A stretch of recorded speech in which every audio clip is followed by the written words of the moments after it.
Chattisfying. So segment 2 is our topic. The topic, the sort of glib title we've given it is when things get awkward. As what that essentially means is like when chat kind of starts talking about something that makes you as a streamer feel a bit uncomfortable. But specifically, we're not talking about things that are against terms of service, because obviously, if it's against terms of service, you can just like time them out, ban them, or whatever. We're talking about things that specifically within terms of service but make you feel uncomfortable. And I really get the feeling, because Sarge chose this subject, I really get the feeling that Sarge has got quite a few pearls of wisdom when it comes to this. So we'll let you go first, and we'll go about. We'll give our 2 cents, and then we'll have a sort of 3-way discussion about it afterwards. So Sarge, what's your 2 cents on this? I see what you did there. You know, when it comes to those moments in the stream that things get kind of awkward, you know, I sometimes have to stop myself and like really wonder for a minute. Okay, am I okay if I let this keep going? Maybe it'll fizzle out on its own, or you know, do I say something? Because you know, it can be so hard, so difficult sometimes to know where to draw that line, you know, on where you want things. And me personally, I have toyed with the idea a little bit of adding the 18 plus label to my own channel. I haven't wanted to, not necessarily because I'm not, you know, because I want to stay completely family friendly, or because, you know, there are kids that are watching me, but you know, I do have some family members that have kids that sometimes do watch me. And you know, sometimes I try to keep things just a little bit more appropriate, just to make sure that they would feel comfortable in being a part of the conversation as well. So you know, it can sometimes be difficult, because sometimes things come up that I'm not necessarily against talking to people about, but what I can say is that I'm not comfortable talking about these things with people that I know would be uncomfortable with these things, and that can be a little bit of a difficult thing. So for me, I say personally, I think it's just important to really know where that line is for you as a streamer, and kind of would like to hear some of your guys' thoughts a little bit on that. Yeah. All right. Okay. Yeah. I mean, I think it's quite. I mean, as we always try and go for broad topics, it can be quite a broad topic. I actually do have a viewer submission, but we'll go on that later. Okay. But, I mean, obviously, what makes you uncomfortable, like what makes different streamers uncomfortable, is going to be different. Like each person's on a different level, and I don't know. I think it's one of those things, because I don't feel at first when I thought of the subject, when the subject was chosen, I'm like, I don't know when chat really make me feel uncomfortable. But then you're sort of thinking about it in a bit more a bit more sort of in depth. You do occasionally get those times where someone will say something and it's just awkward. And it's not awkward necessarily because they've said something wrong either. It might be just that they're telling you something in their life that is just maybe a bit shitty, and you're just like, oh, that sucks. What do I say to this? What do I say? Yeah, exactly. They're having maybe the worst day of their life, and they're recounting their woes to you. Yeah. And you're just kind of like, yeah, exactly. And you do get sometimes where, like, I had quite a difficult conversation with someone once where, like, they sort of came into chat and they kind of brought everything down, if I'm honest. And they sort of say, "Oh, I'm sorry for bringing everything down." And obviously, live, you're sort of like, sometimes. "Yeah, no, it's absolutely fine. It's absolutely fine." But you're sort of sitting there like, you obviously you are there. You want to have this conversation with someone. You want to keep it real and all that kind of thing. But at the same time, you are there to make a show. You know what I'm saying? Like, no, exactly. Yeah, and sometimes it kind of, I mean, I sound a bit heartless, but it kind of interrupts the show. Do you know what I mean? It can do. I think it's one of those things where, and then there's a very it's a very thin line to tread on, isn't it? Try to be like, you try to be kind, but you try to also be like try to redirect it. Yeah. I know a couple of people who have it like in the I have it in my rules. It's like if there's please try not to make anyone uncomfortable or upset anybody. Yeah. And I've seen people also put in chat like, don't trauma dump because I'm not your therapist. Like that's very harsh, straight up being like that. Though it's I get that, and I've definitely I've had people come in and be like, oh, have a really bad day, whatever. Talk about maybe their dog's diet sort of thing. It's like here, like I try to relate to them and try to console. Is that the good? Is that the word that's what I'm looking for? Yeah, that's the You one. want you want yeah you want to try and like console them and try and support them through it. But at the same time, you're also like, if you're not familiar with their circumstances, or you're not able to sort of really relate to it in a reasonable fashion. I recently added a, especially there's certain things that, like there's certain things on Twitch, you know, or in general, if someone's feeling like really down, and they seem very like want to unalive themselves, let's say. Mm. Um, I've added a couple of different commands that sort of, there's one where it's like, if you want help, you know, I've got you know, hotlines for like certain thing, you know, hotlines for like certain places in the world, and also a website for that'll show you, you know, your best hotline for where you live, sort of thing. Hmm. So it sort of gives you the option, like, you know, I'm not a professional, I can't help you as much as I want to, and I am here to listen to you. Hmm. Don't get me wrong. I also sort of try to persuade them to, you know, if you do want to talk about this sort of thing, like, my DMs are always open. You can talk to me off stream. Hmm. Like, you know, this is probably, you know, I understand that, you know, you want to tell someone, but, you know, this is also a public space, and I don't want you to feel like you're, you know, you're putting everything out there for other people to, you know, pick at as well, you know, for your own safety, as well as, you know, is that someone might come in and be like, haha, what you doing? What you talking about that for? And it's like, you don't want that happening. You want someone to be there, you know, sincerely. You want people to you know, want to feel safe. And I appreciate people coming in, like, talk to me about it, because like they feel comfortable enough and safe enough to come in and do it. But it's like, I will try and redirect them to, you know, let's talk about this in DMs, let's talk about this privately, sort of thing. And if it's something I can't deal with, or like can't help you with, you know, then there are you know, professional avenues to go through. And like I said, I've got that command where it sort of, it brings up hotlines for, I think it's America, the UK, Australia, and there's a website that says underneath it, like, this is where you can find like your you know, the hotline that's closest to you or whatever. So it's definitely a better way of doing That's a it. good idea. Yeah, that's a fantastic idea. Honestly, It's kind of interesting that you bring that up. I haven't seen this guy around in a while, but I used to have a regular that would show up, and he just had like a saga of terrible, terrible things that would just be like, almost every week you'd almost have to wonder, like, is this like even humanly possible that somebody would have so many misfortunes all the time? But he strangely had a really good way of kind of dealing with that. I don't really know, you know, it wasn't like he was coming at me like a cry for help, but just kind of like this is the next shitty thing that happened on the list, you know. The car that I just bought and have had for less than a week got totaled, and then, you know, my house burned down, and this or that, and then my father passed away and my mother passed away, like within weeks of each other. And it's just like, just my gosh, dude, like, are you okay? Because like, you can talk to me, and this is definitely a safe environment for it, but also like, you have to wonder, like, is he trying to pull sympathy from somewhere that Is he trying to, like, you know, is trying this to come? actually You know, happening? Is this sort of like, because you know, there's definitely people who I've seen come in, and it's like, you know, they say something and it's like, oh, you know, they want to see how you react to it, and they're like, oh yeah, and this happened, sort of thing. And you know, I just need, you know, someone to talk to, sort of that. And you try and offer Exactly. kindness, but they just want the attention, really. And it's like, how do you differentiate someone who actually needs your attention and someone who's just like, I just want someone to talk to, you know? Yeah. And what's interesting is that, you know, this guy, he was really cool. He actually had like a very interesting, tragic backstory of, you know, in his life.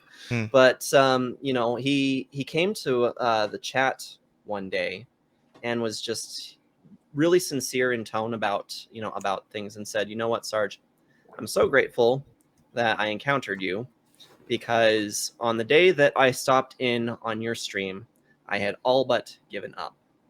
And whatever conversation, I honestly, I don't even remember the conversation we had that particular day when he showed up. But apparently, something that I had said in that stream made him feel like there was something still worth going on for, you know. And last I heard, he had just recently gotten married to a really sweet girl, and they had been moving around. He was making it quite successfully with Microsoft, actually. And so like, and they were going to have a baby. That was the last thing I've heard from him. I hope everything is going great for him. And if he happens to stumble on this video, like, if you're still doing great, I would love to hear from you. But you know, it was definitely one of those grounds where I had to wonder sometimes, am I just being punked by this, or is this all legit? You know? Yeah.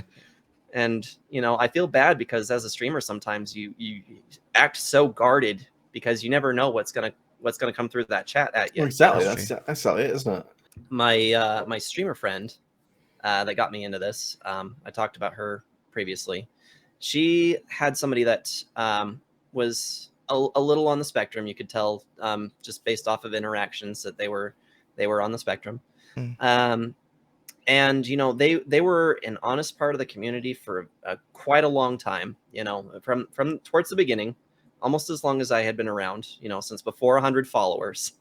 You know, and you know, it kind of started getting weird almost. You know, and that was really kind of the unfortunate thing, is that, you know, seeing her interactions were like, she started like berating other people, even other moderators. Like, she wasn't a moderator herself, but she would constantly ask if she could have that kind of authority, and then, you know, just kind of make snide comments. And the only, like, almost like the only person who could not do any wrong was the streamer. And it was like weird.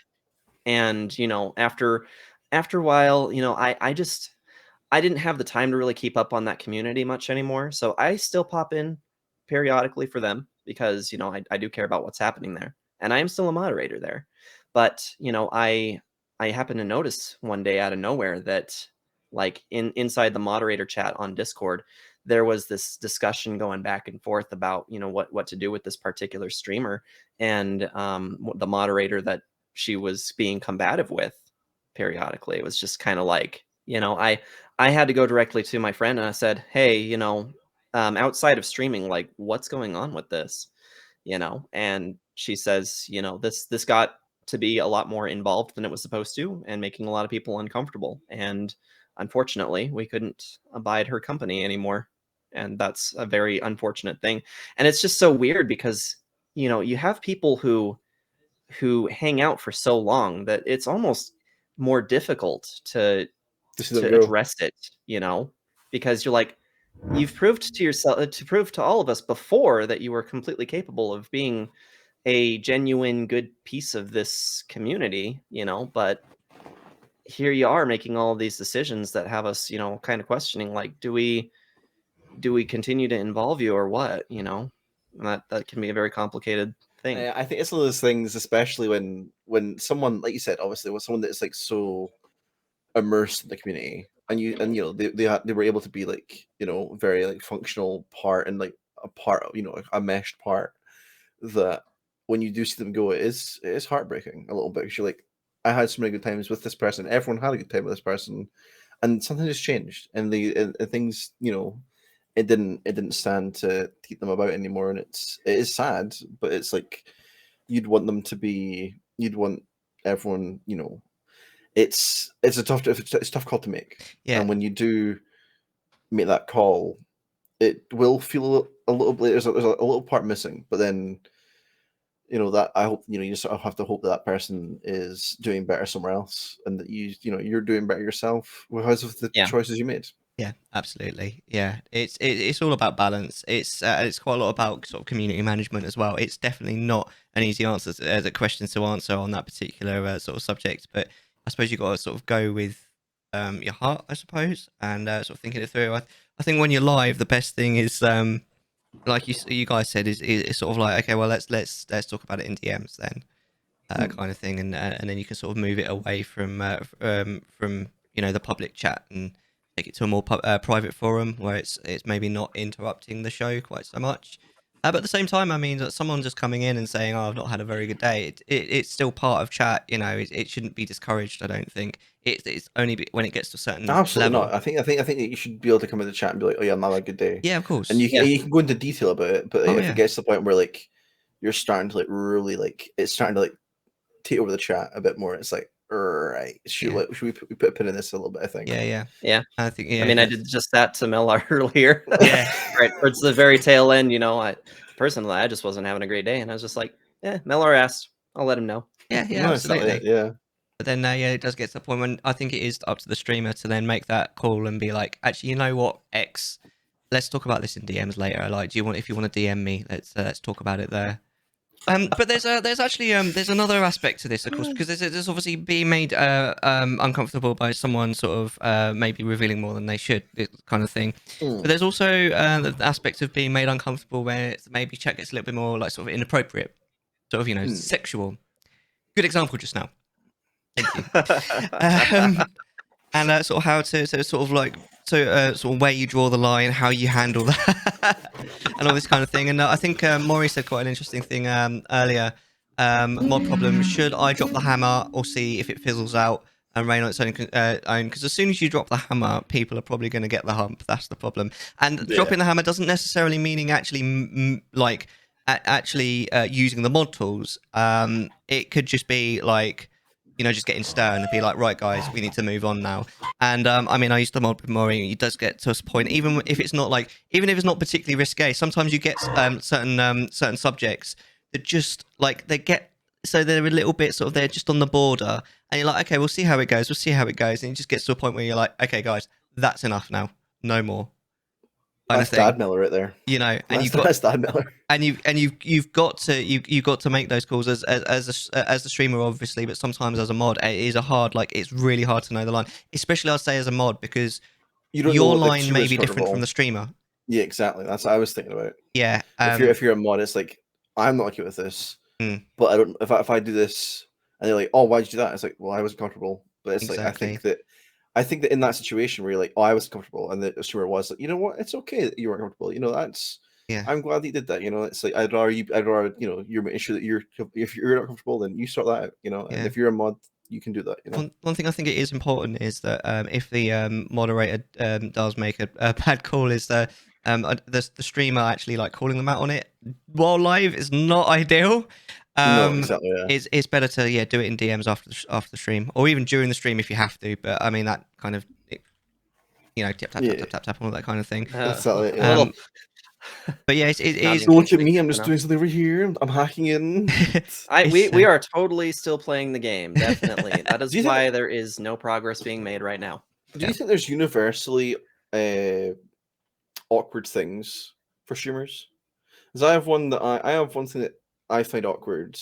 Yeah. That you both may find awkward. If someone brings up my viewer account, that is a taboo though. Like you do get some streamers want to know. Yeah, you will get some streamers that will be like, "Do not tell me." And I've modded for people that are like, if you say that, like you get it deleted straight away, like because it is rude. Because some people don't want to know their viewer account. It's like I've had people where it's like, see, I've just had a raid, or just say I'm having a really good day. Someone's like, "Wow, you have 30 viewers." It's like, why?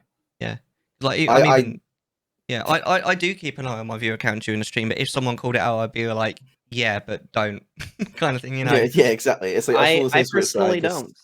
But I don't see. I guess for some, they might be, if they're trying to maybe focus a little bit more on making their content what it is.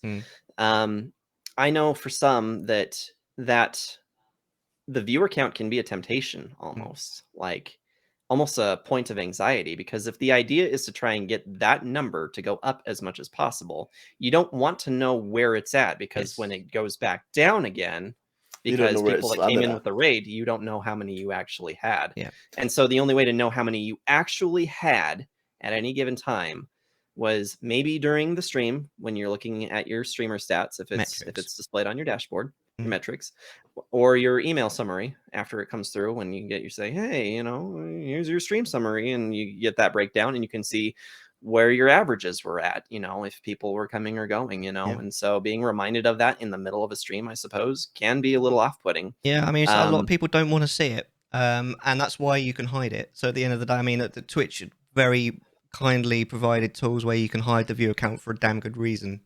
You can also hide your follow account as well. I think you can hide everything in that dashboard. Yeah, on the dashboard you can, but even on there's like loads of other tools, and almost all of them you can hide the view account on. I think that when you hide that stuff from yourself, you're a lot happier, because I think I've definitely had this problem, and I think a lot of people do. You sort of see your own worth from the followers and the views you gain, and it's like, oh, I'm not good enough because I've not got this many things. That's think- way to compare yourself. I think ultimately it reinforces the idea that streaming really should be about the streamer and not necessarily about who all tunes in, because that stuff does matter, because we're streaming so that other people can enjoy what we're playing or what we're performing or whatever our stream happens to be. It is important to have that kind of a viewer base, but in the middle of a stream, your number one priority really should be your own enjoyment of doing it, because if you're not enjoying streaming, you're kind of wasting your time. If I'm being perfectly honest, like, You're completely right. yeah, it's, unless you happen to be one of the people who's at the very top, who this is their career, they make thousands off of this, like, in a month. Great, if you can turn it into a career, great on you. But that comes with its own set of challenges. But for small streamers like myself, I'm not. I'm playing for pennies a day, if anything. Yeah. If we're being completely honest, I'm playing for pennies. No, I'm doing this for fun. I'm doing this because I enjoy playing games, and I also enjoy chatting with people. And there's no reason why that shouldn't overlap. That should be the So- reason, though. You sort of get into it because you want to have fun. It's a case of like, Exactly. yeah, you should never look at. I think there was a big influx of people coming into Twitch when affiliates became a thing. Oh, if I gain 50 followers, I can get paid, and it's like, you can, but it's not likely. Like The affiliate push. You gotta do stuff that you gotta really. I think the thing about Twitch is you get out what you put in. Yeah, exactly. And I've been on it now for. My account's about 5 years old, but I've done it for maybe 3. Properly going at it. Yeah. But it's I've just been doing it because it's fun. And Yeah. like, yes, right now I'm in between jobs, but it's a case like this is, and it's the only income I have. It's still a case of like, I don't, if someone subs, it's like, oh, you never have to sub, you never have to, do this. It's like spending 5 minutes of your time is more valuable to me than, any amount of money you give me, because it's like I'm meeting a new friend, I'm talking to someone new, having a good time. Yeah, I think also sort of what was, again, something that Maury sort of said was when you sort of do have to draw a line under something because it is getting a bit much, it does often bring sort of the mood down of the stream. But I think the way that I sort of see it is I think it's better to sort of call it off while it's still manageable, because I think it creates a better community. So in the long term, if you call it out, it's a better thing, even in the if in the short term it does bring the mood down. If you nip it in the bud, it feels like, oh no, I made a mistake. But it's a case like long term, like you said, it's like that's probably best we did this now compared to letting it grow into something that's not as manageable. Much like what Sarge said, like things like nip it in the bud when it's starting to happen, instead of like later on you go back, not so often you go back and you're sort of like, oh, so this is what happened with this sort of stuff, Yeah, because sometimes like if you don't say something, then sometimes what you end up with, or what you can end up with, is like a toxic community. And once you have something like that, it's so hard to sort of move away from it. It's a good thing to know where to draw the line. Yeah, that's for sure. Yeah. So I think I overprepared for today. I had actually typed out some of my own questions just as a potential in case things got dry, but this actually does tie in with a question that I had put in, because I am very good at saying the wrong things sometimes. Right. So my question for you guys: have you ever noticed you yourself cross the line or put yourself in an awkward situation? Absolutely. I say something. I don't know if anyone else does this as a streamer. I do this all the time. And this is probably there's a flow to streaming. There's a flow. Like when you get into streaming, you find that flow. You sort of go with it. The adrenaline car issue, whatever. And suddenly it's been 5 hours. You're like, well, I guess I have to stop streaming now. That's it. Yeah. But what I say between the start of the stream and at the end of the stream, I cannot tell you what I said. I streamed today. I can't tell you anything I spoke about. I know that I spoke about something. But there's certain things that I'll remember, like I probably, and I've had to message people, something personal's come up, and I've said something, and then someone says something on top of that, and I'm like, no sort of thing, just sort of, not, I sort of bite back a little bit. And it's only it only really happens like maybe once or twice, or ever happened once or twice, I should say. But you sort of do this, and it's like, why did I do that sort of thing? Like I get it was like one of those things, and then you go and talk to them in DMs. Like I've had a message before where it's like, I didn't mean to cross the line sort of thing. It's like, and you have to sort of reassure them, you didn't. I just generally didn't take it as well. I should have taken it, It was sort of like highlighted me a little bit, and I sort of wasn't prepared to deal with that, and I sort of said it and didn't mean to, or even mentioning, I think certain. I'm a big person for humor. I like humor. Yeah. I think if you draw in the wrong thing, like it can be not so good. And you could like have a very like crickets, or chirping. It's like, oh, I shouldn't have said that.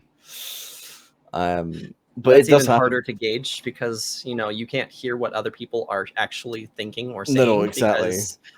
Because it's just you on the other side of the headset, and all you hear is whatever you're streaming. Yeah. It's just like, So you just it's kind of you, like it's you put that bombshell there and wait for people to say something in the chat. No, exactly. You say something, and it's like, chat's just dead. It's like. So anyway, I had this pizza last night. It's just like, you just go off it. That's it. Yeah. Oh. So yeah, and it's really an unfortunate thing, but I kind of get what you mean about that flow. You kind of get into a groove where you almost agree with almost anything that gets said for a minute until you kind of process what's happening, and you're like, no, wait a minute. Yes. No. Yeah. Or you read something. I like to. I'm very much like I'll read every message in that chat if I can. Like as soon as like say I'm like busy with a game, and we get a pausable section. I pause it, we scroll back up, we read every single message, and I find myself rereading certain messages. But if you read a message wrong by mistake, and you sort of take it in wrong, and you sort of like read it, and you think something else is happening, and they're like, what are you on about? I'm like, oh, never mind, I've read this. I've missed something here, sort of thing. Yeah. So that's definitely something that happens as well. Do you find that it ever gets to that point with you, Mellar? Do you ever say something you shouldn't? I can't think of anything off the top of my head. Sometimes I do, like, I'll give my opinion on something, and then I sort of think afterwards. That's the biggest mistake. Oh yeah, exactly. And then I'm like, oh, someone probably unfollowed me because of that. And I'm just like, it's my opinion. It's all good. I find that speaking truthfully about what's going on with you, if you thought about your emotions, your feelings, your opinion, people don't like it. People don't like that. Yeah, no, exactly. So, but I don't know. I never really. I think the thing that sort of frustrates me the most is missing a message, but that's not really on the edict of this conversation. So. No, I get you. Yeah, no, I'm sure I do. But I never really like. The only thing I think one sort of building on something that you said just now, Deck is. Call me Dick. There you go. There's one. I think I wouldn't exactly call myself a people pleaser, but I think in the moment of a conversation, I don't like arguments and stuff. So quite often I will just agree with someone, even if I don't necessarily. Yeah, even if I don't necessarily actually agree with them. But then obviously it looks from an outside perspective like you actually agree with them, obviously, because you're there on record saying that you agree with them, and sometimes that can it does sort of get you in hot water, and you're just like, Mark, you just speak your mind. But in the moment, you don't think of it that way. You're literally like, you're totally with that person because you're having that interaction, you're having that connection with them, and then you sort of sitting there afterwards, sort of thinking, why did I say that? Like, I didn't mean it. I don't believe that. I don't believe that at all. Or more often than not, it's more I only half believe that. In actual fact, there's a lot more context and there's a lot more sort of subtlety to what I've said, and I've made it sound a lot more sort of simple than actually it is. Conflict avoidance, that's the word that I was looking for. Yeah, I think I'd do it maybe just a bit too much, and I don't know whether it's ever like gotten me in direct hot water, but it may have like lost me some like support in the past. It's not ideal, and you do, because I do watch my some of my VODs sometimes, and every now and then you do watch it, and I'm like, oh Mellar, why the it's a good thing to talking. do, though. Just stop. Don't say anymore. Just please. That's it. Stop. It's like, but yeah. It's like no. Oh no. And it's like, yeah, I definitely think it's. I've definitely going back to like making things awkward. I've made things awkward before, so obviously, like not only people come in and chat and sort of kind of like trauma dump me a little bit, like whilst people are here to talk to you and sort of talk to watch the game, whatever, you could be talking about something that's going on in your life, and it's like it's a little bit like trauma dumping, and you're sort of things aren't going particularly well, and you're sort of talking about it, and I feel like it's kind of difficult like, getting away from that as well, like going obviously trying to get away from like a situation where someone's like coming in and talking about something something bad going on with them. Yeah. When you're the one that's talking about it, you're like, now I need to stop and like move on.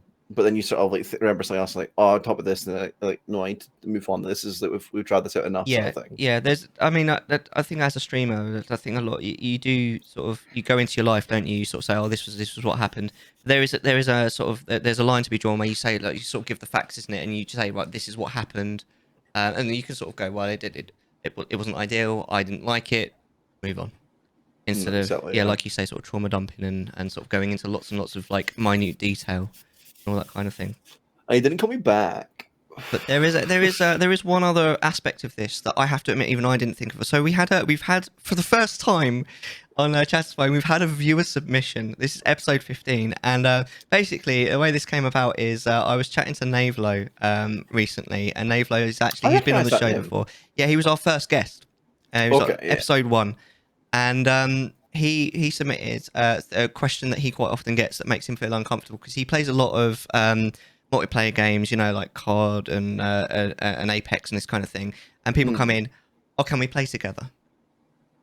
And that can be quite a difficult conversation, can't it? Especially because obviously the answer is quite often no. No. Yeah. And he's like, I'm sorry, I'm playing on my own at the moment, maybe another time, this kind of thing. And that can be quite a difficult conversation to have, can't it? I think building off of that as well, it's like, can I be in VC with you? It's like, no. Yeah. Like, no. We can play together, but I'm not talking to you. Like, not I don't want to talk to you, but I don't know what you're gonna say. Yeah. Like, I don't know what you could say on stream, and that could just. I think sometimes people legitimately have good intentions. They are interested in trying to find people to play with. I don't think Twitch is necessarily the place to necessarily do that. But I think that for some people, it really genuinely does come from a good place, and it is a potential possible place to meet new people who will play this with you. I think the better approach to it is to build some rapport with the streamer first, get to know them through what they stream, what they do, and then after you've gained some amount of trust within their community, that's when it would be appropriate to say, hey, would it be all right with you if maybe we do this together on one stream, or something along those lines, once you're at a point where that would be a comfortable thing to have that discussion about. But for some, it can be very off-putting, and it goes back to that guard that we have to have as streamers, that if you're coming in for the very first time, I don't know who you are. I have no idea anything about you, and I am completely liable for anything that happens on my channel, including hate raids. So why would I run the risk that if somebody says something that is against terms of service, I get punished for that? Why would I risk that? And it might be viewed as being being selfish, but really we have to be, because we are responsible for the things that happen within our own channels.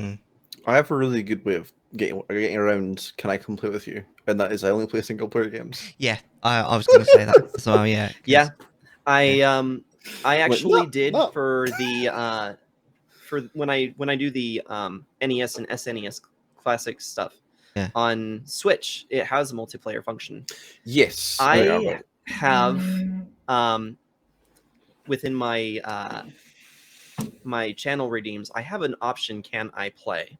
But I've set it to 5,000 because I don't want anyone to just play. But if it strikes somebody as an interest, they will have been around long enough for it to be a thing, right? Yeah, that's not a bad idea. That's exactly what I was going to say, because I mean, I pretty much only play solo player games now, but I used to do Terraria. And that Terraria was a big one when people people will come in and ask, "What can I do this with you?" Like, actually had a realm that I wanted other people to come on. So I think the whole thing basically boils down to setting boundaries. So what I did is basically what you were saying, Sarge, is I had I called it like a Terraria pass, and it was worth a certain number of points. And after someone had that point, if they redeemed it, then they would gain access to the server, and it was quite a large number. So they'd have to be around for a while, be essentially somewhat trustworthy. And there was obviously other things server side that if things did go south, then it could be easily recovered. No, exactly, yeah. And all that kind of thing. And then obviously you have your boundaries, like I'm going to be on voice chat at the moment if you want to join. Then but you need to have this pass in order to join. I'm not going to be on voice chat at the moment, that kind of thing. And I think from sort of Navo's perspective, I think the best way is again boundaries. Like this is the time that I'm playing solo. This is the time that I'm going to be playing with friends, people. yeah. And like this play, I'm going to play with friends. It's the time then maybe I'll consider playing with viewers. I think that's probably the best thing, because then your response can be, maybe in the future. At the moment, I'm just playing on my own. My time to play with viewers is this time to this time. If you're about, we'll see what can happen. Do you think that when you tell people I'm not gonna play with you, they just leave? Do you think that yeah, that's absolutely fine. But then, yeah, like I personally, I wouldn't be too sad about losing that potential viewer because they're not there to watch you. No, they're to play with you. That's true. Yeah. Mm-hmm. You know. And you know, it's like I said, you never know what the intention there would be in the first place, and sometimes losing 1 to 5 followers might be in your best interest if it means security. Yeah, that's exactly it, isn't it? Yeah, absolutely. I think those kind of questions, especially the questions that come quite regularly, I think the best kind of thing is basically to have a conditioned response ready. If they don't like it, then you can move on. But I also think that like if you are in that kind of situation, I think it is worth having time when you can play with your viewers, not like on voice chat or anything, but if you can just play with them just for like a little bit, just so that when your response isn't no, you know what I mean? The response is yeah, of course, at this time, that kind of thing. You know, it's more of a positive especially if you're playing multiplayer games. It's also one of those things where you can't just like actually you straight up say no. It's like it can be a little upsetting and like putting I think. Yeah. A positive response is always going to be better than a negative response, even if it's okay. But the streamer gal does the horror games. I think that how she gets people involved that come in looking to play. She actually does have some sessions that they will specifically just on Discord. Yeah, that they'll start a group call on Discord and play external to streams, so that nothing, if something that would be outside of Twitch's terms of service happens, it's not like you just broadcasted that to the rest of the world. So it's just it's a confined group of you and whoever else happens to be in there, and if at any point they're just like, you're kind of not okay, you could just boot them, and it's not that big of a deal. Yeah, I think especially for obviously this is more common for bigger streamers, but a lot of people do sub Sundays or a sub day where they just play with subs, and it's like that would sort of it's not problem with that is you're locking people behind a paywall, which isn't ideal. True, that is true. Yeah. That is the problem there. I think that having it better as a channel point rewards where you can do this, so I think that's fine. But I think obviously if it's a bigger streamer and having it behind a paywall, it makes sense that that's what they're going to do. Yeah. They have to make a living that way. Yeah. No, that's why I went about the way that I did, because I really do want to try and keep people engaged in whichever ways that I can. Yeah. And that can be difficult when you're playing single player games, because not everything provides options that will allow for somebody that is watching you to interact with you aside from your chat, maybe. So, providing them with that unique experience, saying, oh yeah, I will let you play my game or play with me, but I want to know that you're here for my community, not necessarily just because you're looking for something to do. Yeah, exactly. So I obviously, as someone, Miller's the same way, as someone who plays just single player games at the moment, I often try to do like not recently, but in the past have tried to do just a stream where it's community stuff. Like we'll play something like Jackbox, we'll play Mario Kart, all these different multiplayer games that are incredibly accessible for other people. Yeah. Some games like Choice Chamber or like Jackbox, those sort of games don't require you to they don't require them to own the game. It's like you're the one that's got the game. Choice Chamber is really good because it's got Twitch integration where you can sort of, as people type in chat, and they can like edit stuff. It's kind of like crowd control in a way. Like you sort of like move stuff and that they can choose what weapons you've got and all that sort of stuff. And that's just a way to sort of play it as well. You've got like all these different things that don't sort of require. I think the thing is like when you've got a game that people can join you in, not everyone has that game. And if you run a community day, it's case, oh yeah, we're gonna play this game. It's currently 60 quid. If you can't buy it, then you can't play. And it's like, well, that's not really fun for everyone. Yeah. If you if you want to have a good time with people, you want to find games that are relatively accessible, yeah, cheap if not free, and that way you can just have a good time. Yeah. Yeah, I absolutely. find you can have a really good time with marbles. Marvel's on stream, yeah. Yeah. I've never That's been a played good time. Marvel's on stream. I've watched it. Normally, people. It's actually quite entertaining. Yeah. I've run it one time before, just once. I've actually only done one community day to date. I used to but- do them at milestones, but I want to do them more readily because I think it's a case of like, it's a good way to just keep everyone very tight knit and very Yeah. like kind of like a Agreed. family a bit. Yeah. You kind of Yeah. want people to feel like, oh, you know, we sit and watch you play games all the time, and we hang Yeah. out and have a good time. So- but you know, we can actually do stuff together. You know. I had actually completely forgotten that on that community day, we did have some people that showed up that had never interacted in my stream before, that we actually did invite them in to play Mario Kart with us on that community day. And it you know, the point of the community day, I think, was actually to try and draw people in. Yeah. But, you know, the first couple of games that we had picked out were Mario Kart and Super Smash Brothers, which can be a little exclusive for people who don't have a Nintendo Switch or, you know, don't have, you know, anything that we're currently playing. Whenever But, I've done those sort of marbles. things, I feel like those games are the ones that if they join you for it, they're fucking good at it, Yeah. and they will Oh, yeah. destroy you. They will destroy you. Yeah. Yep. But I mean, Let's I do was already Mario playing Kart. with Last Drill, my place. brother. So it was. I already knew I was going to get destroyed when I signed on to play with my brother. So Oh, I taught him goodness. how to game, and he's better than me now. So The student has become the master. yes. The masters become the apprentice. All right. Consider yourself Chattisfied.